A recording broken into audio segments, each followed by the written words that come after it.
This is the Non-Tech Podcast, conversations about education, technology, and culture, with Dr. Doug Reed and Dr. Matt Stranick. Thank you for joining us.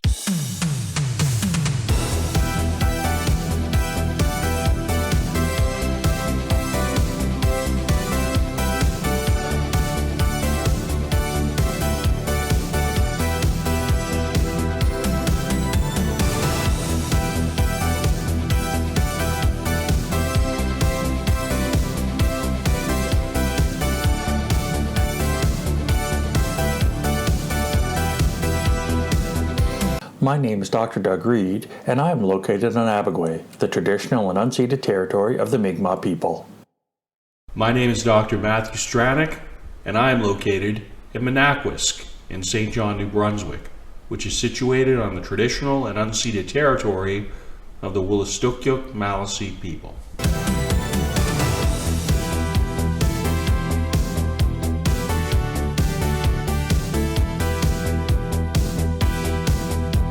Hello, everybody. Welcome to episode 53 of the Non-Tech Podcast. With me, as ever, the inestimable Dr. Doug Reed and myself, Dr. Matt Stranick. In this case, among the forest creatures having a tea party this Saturday morning, because I myself am having tea in this mug, and so hence we're just having a tea party up in here, basically. AI generated, but I almost think that goes without saying at this point. That's pretty representative of the weekend so far for me, Doug. How are you doing, sir? I'm doing good.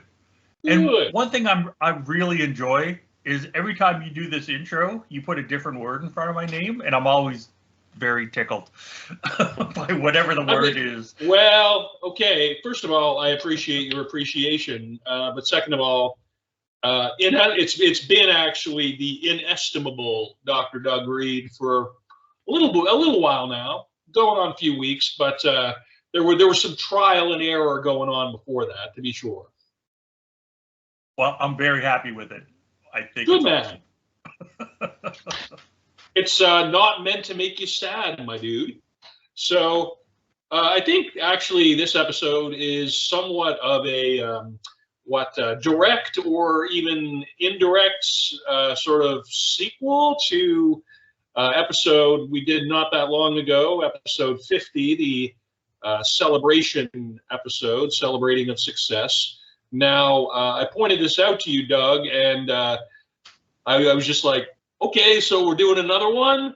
I wasn't sure if you had something different in mind, but then I checked the title in the Word or in the Google Doc just this morning, and I see that it's now been sort of repurposed a bit. We're taking it in a different direction a bit there, pal. So would you like to maybe just speak to that a bit, sir? Sure. Our episode today is about understated successes, techniques, and technology, and how that impacts education and ed tech. And I didn't realize what I was doing when I started. Do you ever do that? Do you ever go down that rabbit hole to say, I really want to do something like this? And there was a bunch of flashbacks where it's like, oh yeah, I've seen that article recently. But the understated part is where I wanted to go. Well, there we go. There we be, right? So that's a nice distinction. And your point about rabbit holes, I mean, literally my doctoral stuff and practice, and then a lot of my even master's level stuff has been about various teaching permutations on the internet. So, I mean, rabbit holes upon rabbit holes, literally. Don't see any rabbits back here, but they're chilling in their holes, right? It's implied. Absolutely. Yeah, man, totally. So I appreciate the new tack with this episode. Was there anything you wanted to get into before we started talking about Alberini 2007? How about we skip the weather this time and we can just jump right in? We'll do the weather again next week. Well, okay. I mean, only to the extent that I stepped out on my patio and had a tobacco cigarette, as I sometimes do, And today was like t-shirt weather. Like I didn't have to throw on a jacket. I didn't have to. It's just it's gray. It's not too much color up there, but it's like, I don't know. We've had like a piss pot's worth of rain, and then some for a couple of days running, and now it's just kind of like, I guess we're all rained out for now. So it's like, I don't know, 12 degrees or something. It was t-shirt weather on the smoking patio, you know. So, not that I'm condoning smoking, children or adults or anybody else. Don't follow my example. I hope that has been clear at the outset of this podcasting endeavor, honestly. So, anyway, Doug, since you mentioned the weather. Yeah, that makes me laugh because this is Maritimers not talking about the weather, and we still did it for 2 or 3 minutes. we have, if we could be doing like a sub podcast, like the Ed non-weather podcast, right? And then it would just be, we can record 30 minutes of ourselves before the real episodes just talking about the weather, and then cut it out with Camtasia, and then just kind of give it its own sort of format, you know. Oh yeah, absolutely. Good Lord, Doug. that could be a parallel podcast. That could be a parallel podcast to the Ed Non-Tech Conversations podcast. the Ed Non-Tech Weather, the Ed Non-Weather podcast. I think that's viable, Doug. As if this thing isn't like eating my life, with respect to the podcast, but it's kind of eating my life outside of anything that isn't work, really, or sleep at this point. So don't know if I got even more bandwidth for it than I already do. And if I'm being real honest, I'm hoping to downplay the bandwidth a bit going forward. But that's maybe for the further discussion down the stretch. So really, Doug, Alberini 2007, what do you say, man? Just to give it a little preface, the real reason I picked this is with the depth and complexity of what educators do. And so much of what we do gets understated. It's of course the teachers figured it out. Of course the profs figured it out. Of course we just rolled with that success. And there was a meme years ago. I didn't want to bring up COVID again, but there was a meme about teachers and how they adapted to COVID, and education was really the only sector of society that didn't need a bailout or didn't have people banging pots to say thank you so much, and educators just figured out a way through as best they could. Right? It wasn't the banking industry holding their hands out saying give us more, or the oil patch saying give us more. Educators just figured out there was more money there, and I'm sure every educator that was impacted by it was thankful. I certainly was. I got hired to do some work from some kind of government grant to say, yeah, we need more online educators now. So that money was there for a bit, so I was very thankful. But the Alberini 2007 article is about the crisis of ed tech and reinventing education more than anything else. And with reinventing, oftentimes that means throw the baby out with the bathwater and start fresh. And I don't think education has really done that, right? Like they talk about the conceptual shift and emphasis and the tangible barriers and all that things, but really it's the conflicts within education. It's deciding what's important and why it's important and how do we get there. And so it's more of a very, very incremental change kind of shift, which is less impact. When you were young, I think we've had this conversation before about calculators.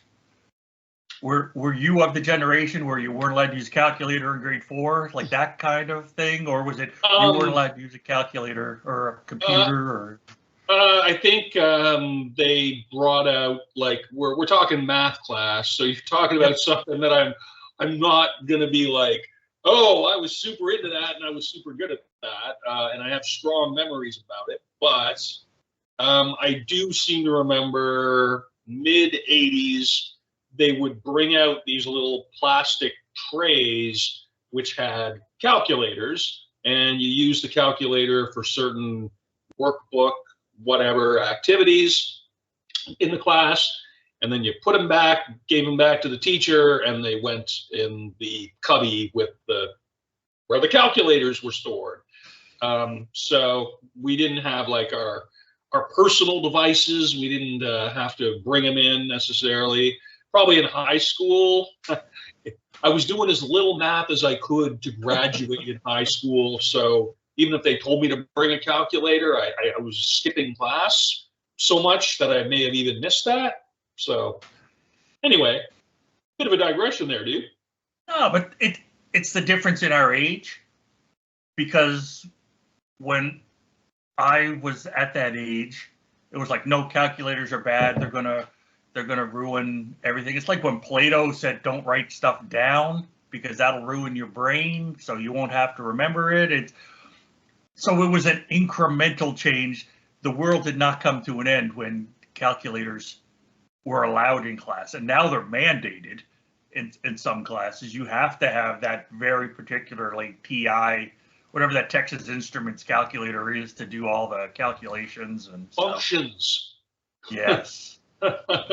Functions, calculator with functions, things that can do vectors, and like, whew, I got like as far as like basic trigonometry, where it's like, okay, I get this, I see, and then beyond that, what attention that I even had for school, which was not much at all, but was like good, was pretty much squarely on the language and social studies areas, which has persisted in various ways ever since.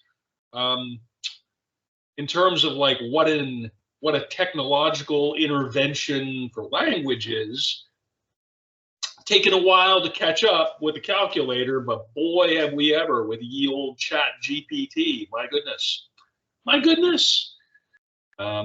Anyways, dude, was there anything else you wanted to say about that particular one before we move to the next? Yeah, just a little bit. They also mentioned about identifying theoretical assumptions in education and how EdTech rolls with that.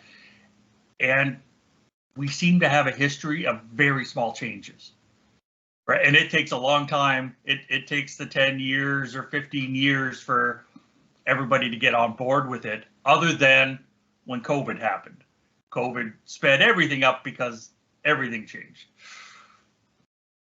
So we're getting there, and it's all understated. Like 10 years earlier, the world's coming to an end if there's a calculator. 10 years later, it's like, yeah, okay, here's your class set of calculators. 10 years after that, and you must have a calculator, right? If they had tried to mandate that 20 years sooner, there would have been blood on the streets, right? It's like, oh no, the world's coming to an end. Yeah, the knives would have been out in those staff meetings. Their talk radio would have gone crazy with, can you believe what these young ones are doing now? Anyway, that's the extent of. No, man, it's good. It's good. Those are some key observations there. Particularly, I was thinking a bit about Roger's diffusion of innovations, as you kind of said. So, like for sure, there may have been those educators on the bleeding edge of the calculator, thing, who was like, I'm going to buy these out of my own personal money and bring them into my class. But the timing is everything. And in the same way that I just don't see like virtual reality as taken off in education anytime like significantly soon, or the fact that AI has largely now, at least for me, I'm just like, you just mean regular work. You just mean like a regular resource for work with these AI applications. It's just something that's kind of like, okay. So I just, every one of these has their own, like, the precedent has been set by everything that preceded it, right? So it's just like how quick, and we as a culture, as a society, have become more adept at handling these, change, levels of change. Because I mean, we're the generation that's gone from, like, basic television to the internet everywhere, like within a span of 30 years. And it's just because change tends to be incremental, but also exponential. I think you could make the case for it, where it just the snowball effect.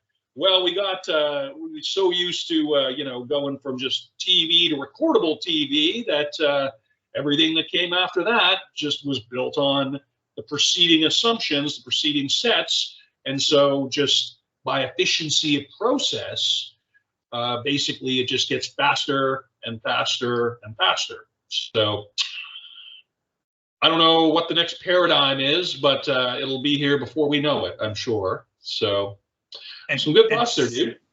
And there's going to be some dead ends. We're going to run into dead ends. I remember the VHS versus Beta. I was literally thinking that. Yes. Yeah. Betamax. That's right. And then the next one. What were those? The video discs, like the big records that were like. Oh yes, shiny? yeah. They were. Yeah, I know what you mean. Like laser discs, I think they were called. Yes. Yeah. That's another also ran format. People of my generation, those of you who are out there, you may recall, like, Sega Genesis not getting the same level of traction as Super Nintendo. When they went to the 16-bit consoles. So, yeah, man. Along that same line, sometimes things get heavily invested with a particular technology. I was listening to the podcast Patented, whatever it is. And I love that podcast. They pick one little topic and they talk about it with an expert. And there was a big study done in the mid 80s about some kind of census genealogy thing. And it was all done on Laserdisc because that was the thing.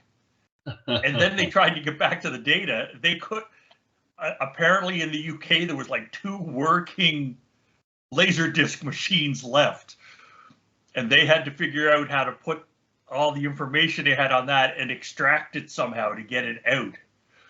And that was a big, long process to get it out of that proprietary format. Archival recovery. Those are some understated heroes, people who specialize in those fields. That's for sure. Yeah. So now you got a pretty nifty table for this Wagner, Hosseinen, and Head 2008. Yeah. And it's about who's responsible for e-learning success. And one thing that I found fantastic is they had a comment about everything's dependent on the needs and concerns of the stakeholders group. And the stakeholders group changes, right? The stakeholders group when I was in grade 5 or grade 10 is different than the stakeholder group when you were in grade 5 or grade 10. And we were close, like we were in different provinces. But if you go to a different country, that stakeholders group would change again. And making that distinction mattered. But what I really loved is this little table that they created. It's a table about the dimensions of e-learning. And this is the understated part for me, right? They're talking about the different dimensions like synchronicity, location, independence, and mode. This is so understated. Like they can put in a chart. This is 16 years ago. Okay, here's how we do asynchronous. Here's how we do synchronous. Well, 20 years before, that wasn't even an option. And of course we do it now. It's just, of course we figured that out. Or the location, same place or distributed. What do you mean? Distributed before was put a book in the mail? That is, we can go back to correspondence from whatever, 150 years ago in the UK, or go back to those letters that people used to send back and forth to themselves 200 or 300 years ago. But everything they mention here is all stuff that we just, that's humdrum. Of course we do that. we're so subtle about it. And then they even have examples, and they have the meanings. It's a wonderful, tidy little chart to say, look how we've just accepted this and rolled with it. Yeah, no, it's as good and clear an expression of basic e-learning nomenclature as you could find prior to the pivot. I mean, so to speak. Yeah. So that's again, I think on this show we've been pretty consistent about our desire for clear terminology, conceptual clarity. Clear terminology leads to clear thinking, one could argue, and we do. So kudos on the table, my dude. That's quite a good one. Yeah, Wagner et al. Yeah. I really love this table because it was just, look where we're at, and it was kind of humdrum the way they presented it. Because even the mode, electronically only or blended, 10 years earlier, that's not an option. 10 years earlier, we kind of had some blended, sort of kind of, with these LMSs that people had just started to hack together, but electronically only really didn't exist. So it's just, I want to bring out the understated to say, here's how far we come. Ed tech is a thing. And educators figured it out. We figured out how to make it work somehow. Quite a significant body of practice hacked away at by individuals, institutions, organizations. I mean, it was sort of one of those things where it's like going back to our pal who invented the printing press, right? Yep. The Gutenberg, right? It's like, how many variations of the printing press were in work around the time? I mean, when an innovation's time is ready to go, it just seems that there'll just be one. It's almost like the person who brings it into existence, the individual, is just almost like an afterthought. The innovation being hacked away at by various, that's what made Oppenheimer an interesting film, is just because that's what made the tension. It's like, the whole, whatever Axis countries are getting closer to it, they're working on it. So it was just, that bomb was going to get built by somebody. The printing press was going to get built by somebody. So with any of these innovations in ed tech and whatnot, it's like, well, of course, these things were going to emerge. So it's just through the flows and ebbs of culture, based just on contemporary culture, being as electronically mediated as we are in all aspects of entertainment, recreation, personal relationships, finance, and everything else. Why would education be different from that, honestly, in terms of orientation and positioning towards a preponderance of increasingly online technology, right? Yeah. Yeah, man. For me, with Gutenberg, I'm pretty sure that other parts of the world already had a type of printing press. Right. Before Gutenberg. But he had it in the right place at the right time with the right impact. And how white-skinned European. There we go. Yeah. And we're both kind of white-skinned European stock from. my company here ain't, but me squarely. Yeah. Well, your company behind you, all those little animals, they look like a very Beatrix Potter kind of UK. What I literally put into the prompt was forest animals having a tea party in the forest, and this is what it came back with. Which, okay. It's definitely a certain aesthetic, right? For sure. Yeah. Now, with the printing press, coming back to that for 2 more seconds. Sure. I don't believe that was ever intended to be an educational tool. I believe that that was designed to publish books and publish parchments and publish pamphlets and make it easier to get that out there. But I don't think organized education was really in that picture to start off, unless they were just printing versions of the Bible. I think education occupied such a different area within society back in the day, owned significantly, largely by the church. The holders of the keys to literacy, right? The holders of knowledge as it was being disseminated in whatever format. So your point is well taken. I'm no historian on the era, but I have to think that education was just such a drastically different thing. And so this is where, it's like, well, they didn't come up with the internet thinking of education, but of course, education is going to keep up because, and that's one of those things where, like, anybody even in the helping professions, I mean, that was one of my thoughts when you started talking about this, like all the stuff that educators just do on a regular basis. Well, you could also really kind of make the same case for first responders. Yeah. You could make a case for social workers. You could make the case for nurses or doctors in a lot of situations. It's just the improvisation that goes into having to navigate things every day, new situations within specific frameworks that are imposed by the larger culture, i.e. a new technological paradigm.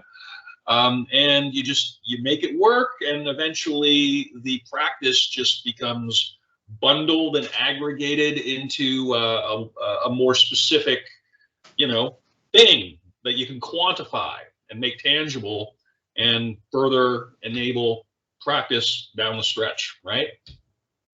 Yeah. Something absolutely. Like that. Yeah, man. Yeah. If we didn't have ed in our title, then absolutely I would have cast the net wider, but I just want to stick to education for right now. But yeah, your points were all fantastic. Now there's a Weller article which I found really interesting because it was done in 2018 and it's 20 years of ed tech. I believe ed tech was going a heck of a lot longer than 20 years, but for whatever reason, Weller stuck it at 20, and it was just before the pandemic. Just before the pivot. So for me, I look at it and I look back, kind of like you look back when it was young and wasn't life better then?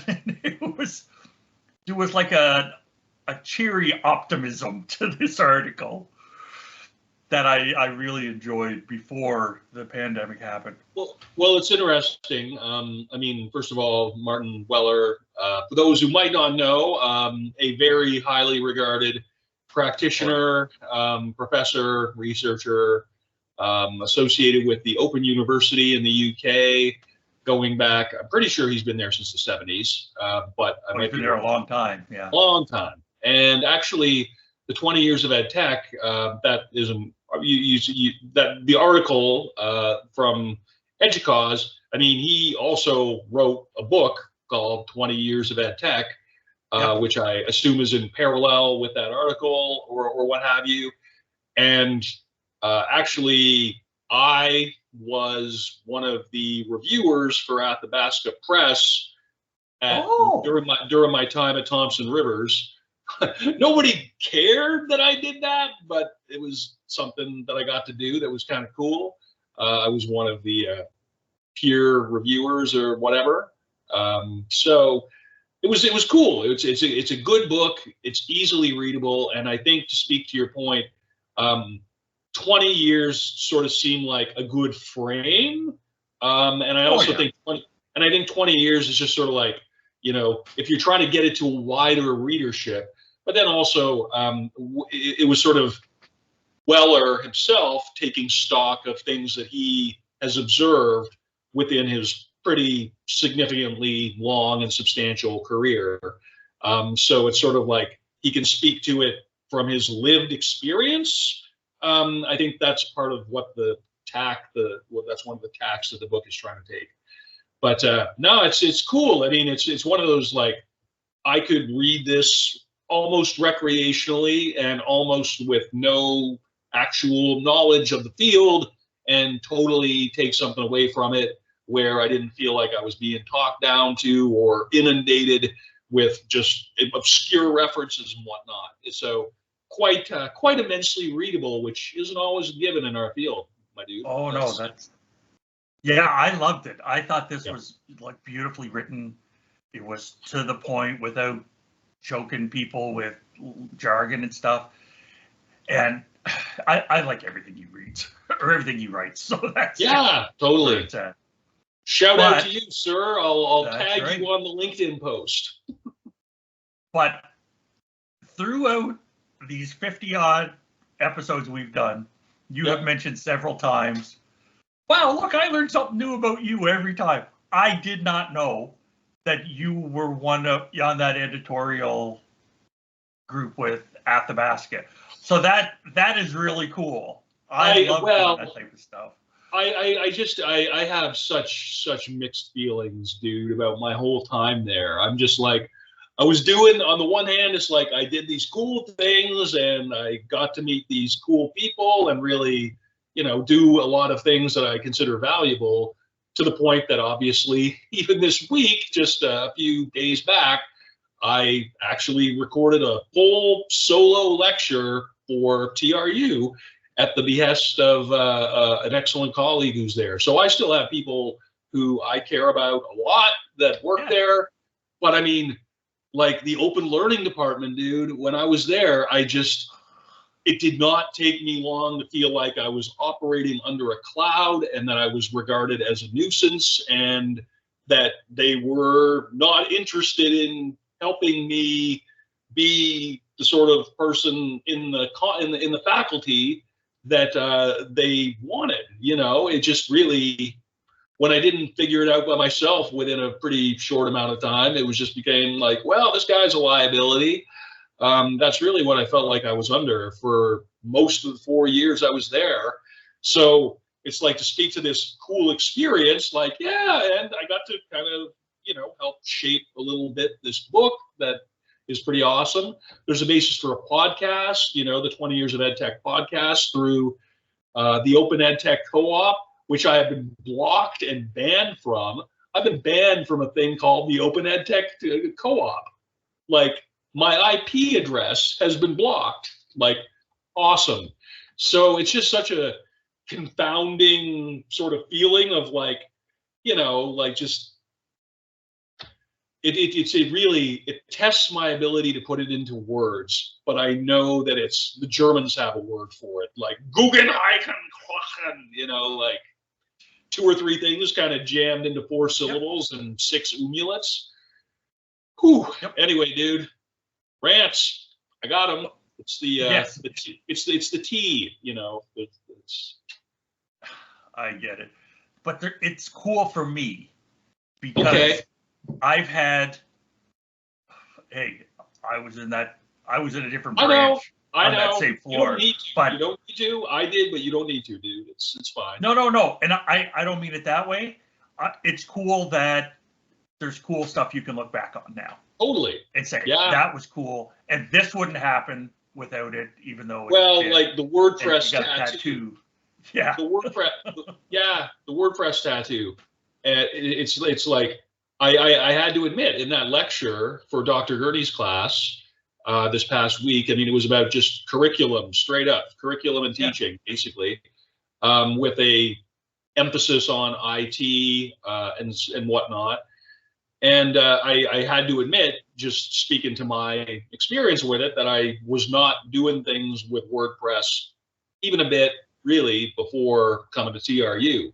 So that was something where, I mean, even though my experience with open learning was like a gong show in so many ways, but I came out of it kind of almost more determined than ever to have like this podcast and whatever has come from it that was going to be the basis for it. And, you know, my educational consulting deal, whatever, 506 Consulting, which has actually led to a few different types of work for Thompson Rivers, actually. It's just, you know, so like, it's like nothing is like dichotomies. Anything that breaks things down, it's this or it's this, tends to be pretty unsubtle. So I guess I count myself lucky to have had such a weird experience that I'm still kind of wrestling with financially and in terms of being away from my kids. But still, it's just I'm in a fully formed rant and I'm looking for a way out, dude. Okay. Do we want to say I'm going to anything jump more to about the the Weller? article. Yeah. I'm going to jump to the Weller comments. And Weller mentions that a fundamental shift has taken place driven by EdTech and technology adoption. Yep. The part I love about the statement is that at the same time, nothing much has changed. So isn't that good? I see that as a positive thing because I see our role is to help students learn, help put them on a path to whatever their future life is going to be. And for the most part, we've stuck to it. Some EdTech stuff hasn't worked, and we did a whole episode on debacles. So I'm not going to go there, but we've continuing on with how do we improve things, and we've reached out to more because e-learning, holy moly, like we get to reach out to people in different places and they're getting opportunities they didn't have before. So isn't that wonderful? I'm here to see the good side.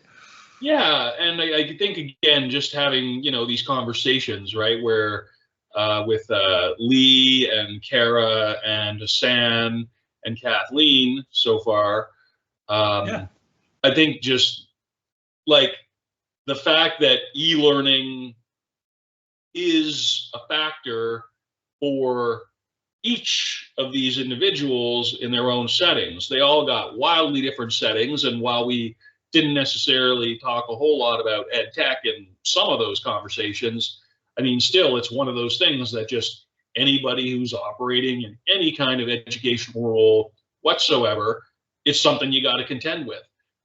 So you can do that from a position of having sort of consistency in your concepts, informing consistency of practice, which leads to a more robust quality assurance process on your thing.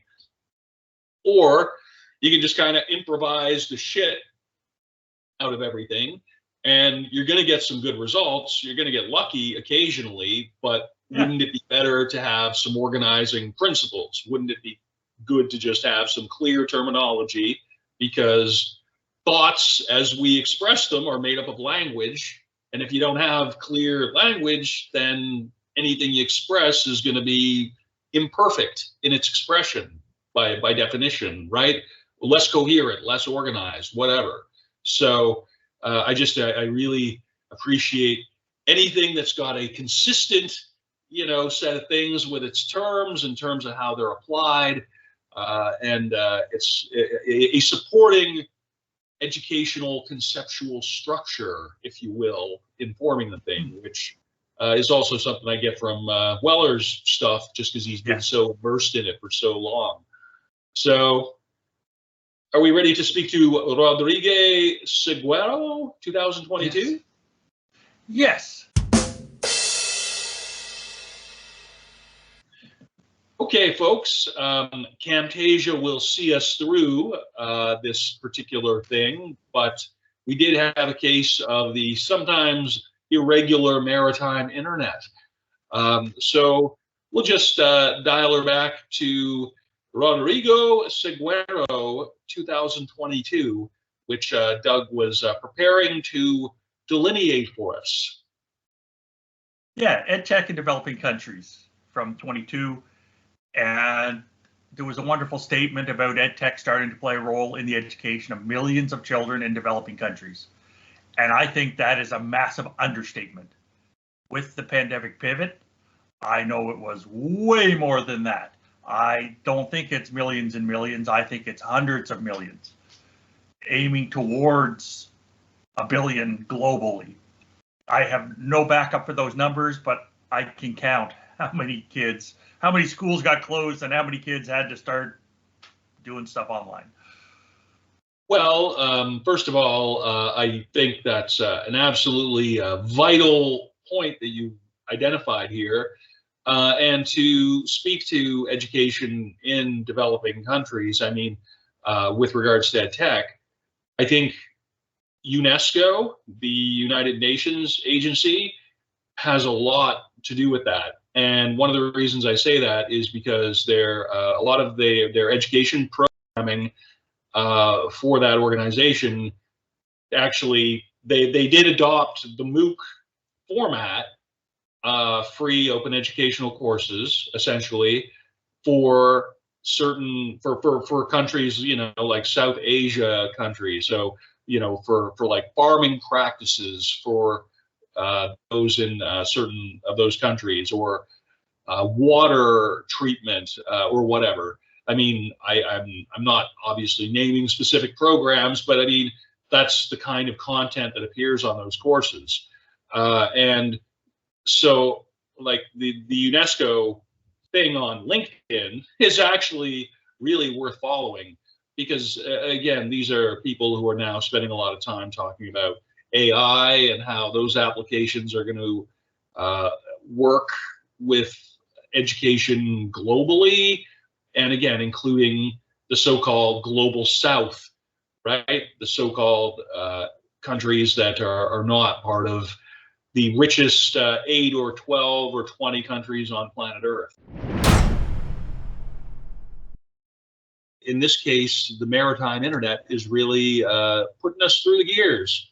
We're going to see how long we can maintain this. I think in the interest of testing our luck more advantageously, we should really just jump into that final article, Doug, if we may, and then get into sort of the closing down elements of the show. Sure. Okay. So Rodriguez Segura talks about EdTech in developing countries, and they mention that EdTech's playing a role in the lives of millions of children in developing countries. Since the pandemic, I think that's closer to hundreds of millions with the number of kids. So that's all I wanted to point out, that we don't even notice or mention that millions upon tens of millions upon hundreds of millions of children are being affected by EdTech. It's just kind of the shoulder shrug. And we just keep doing the shoulder shrug with the successes that we've been having. So if I may, Doug, are you sort of suggesting we should be more upfront about what we're doing? Like, I don't know, kick up our elbows like lawyers or something? Like, hey, we're the educators. Higher salaries, better working conditions for all. Come on, people. And more research positions in post-secondary, because the number of faculties that say, oh, no, we know how to plug the computer into the display screen in the lab, so we know EdTech. And it's like, no, you know how to do one technical thing, or you know how to put your grades in Moodle. That is not EdTech. That is such a small piece.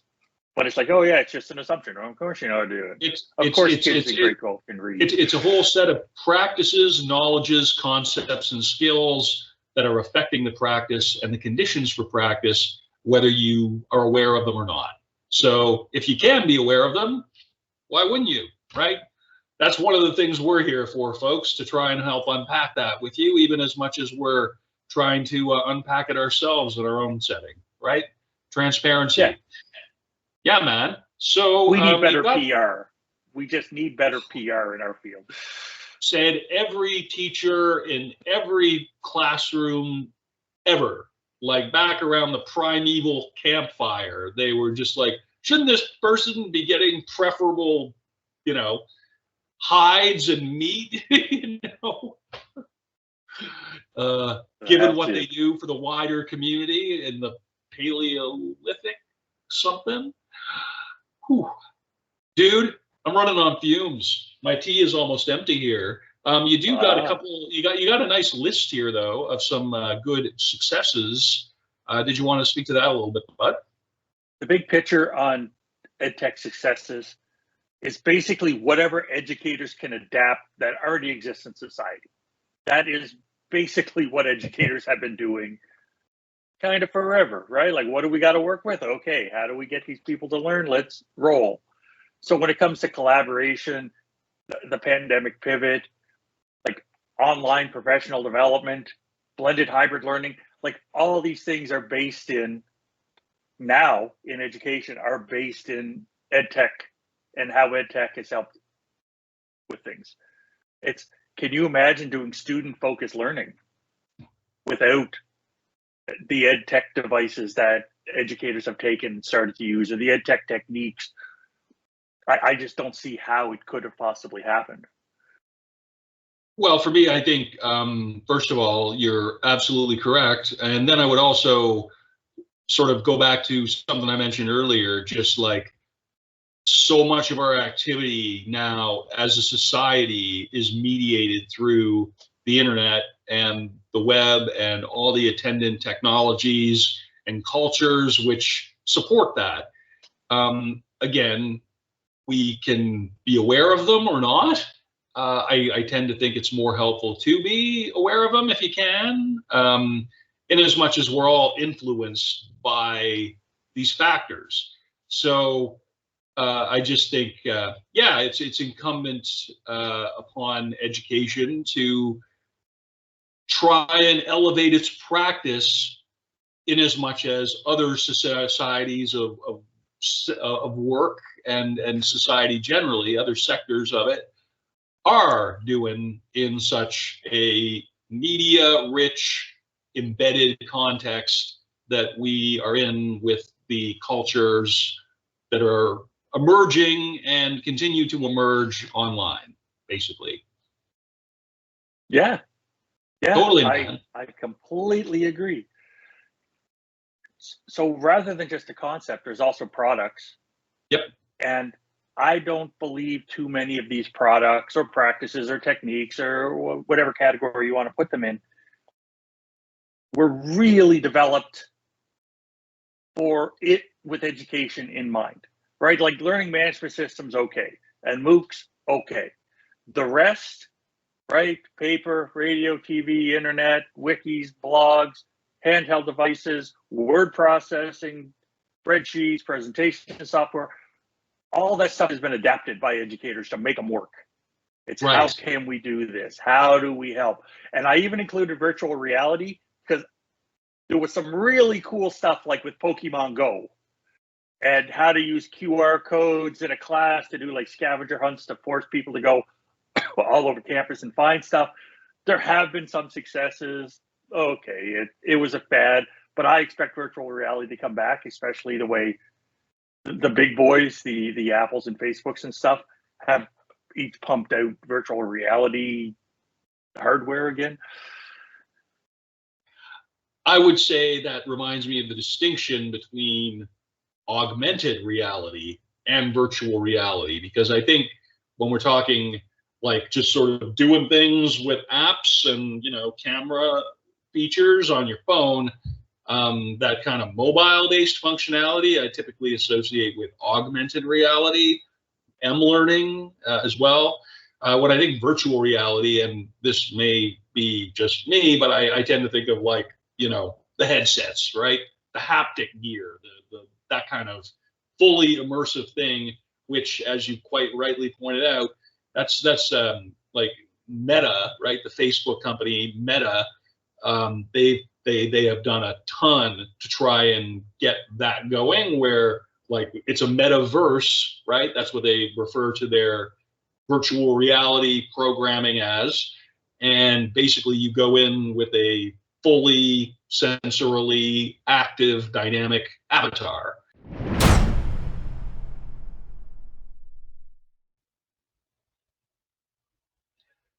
Okay, everyone, we have encountered some significant challenges with the maritime internet.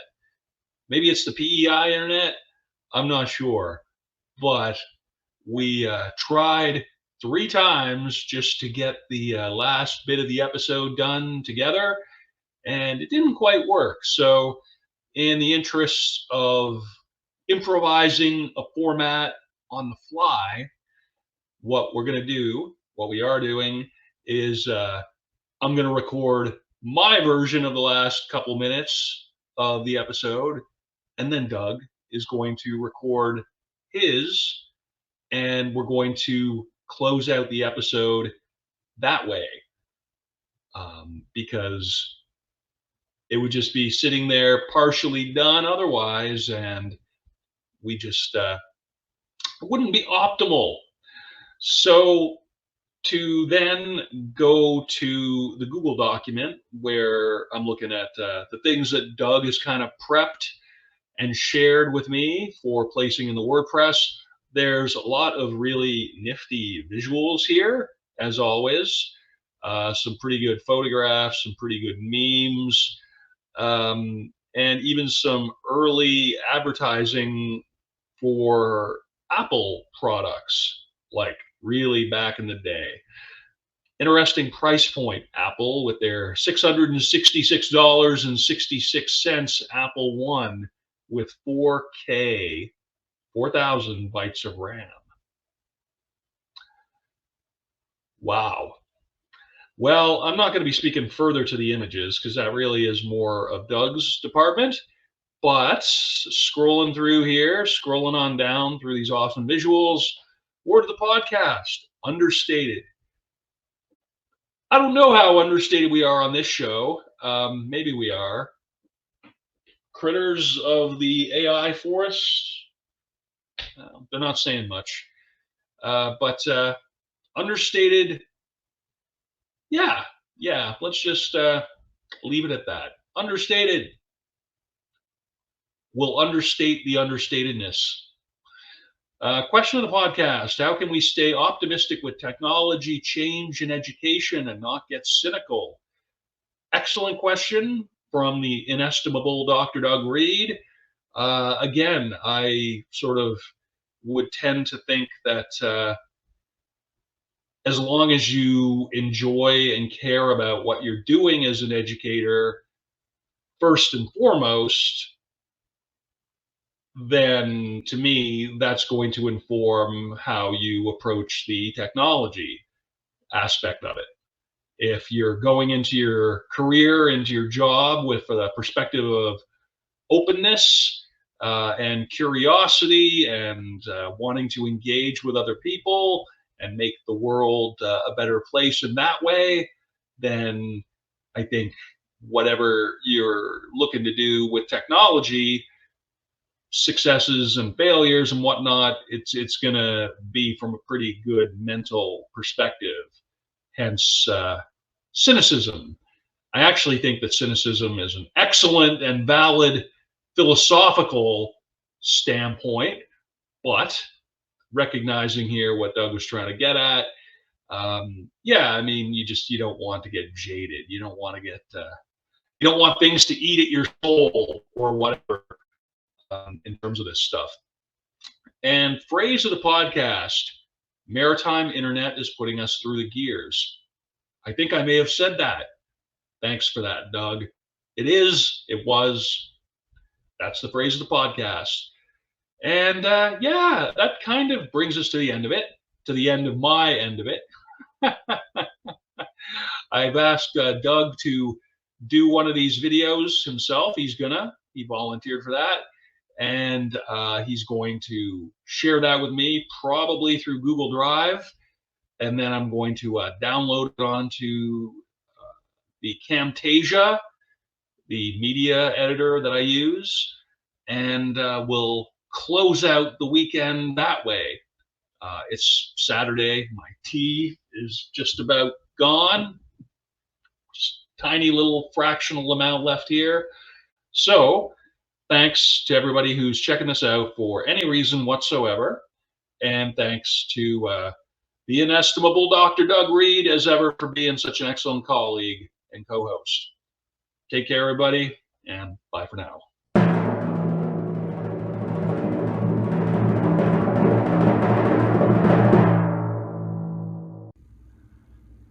And because the maritime internet is giving us the gears, we're going to try a very different thing for wrapping up. One of the images that I really want to share, and there's a bunch there for the listeners to take a look at if you go to our webpage, is a bunch of images. And there's one with, it's a Philips ad with Darth Vader plugging something into his lightsaber. And the tagline is, let's make things better.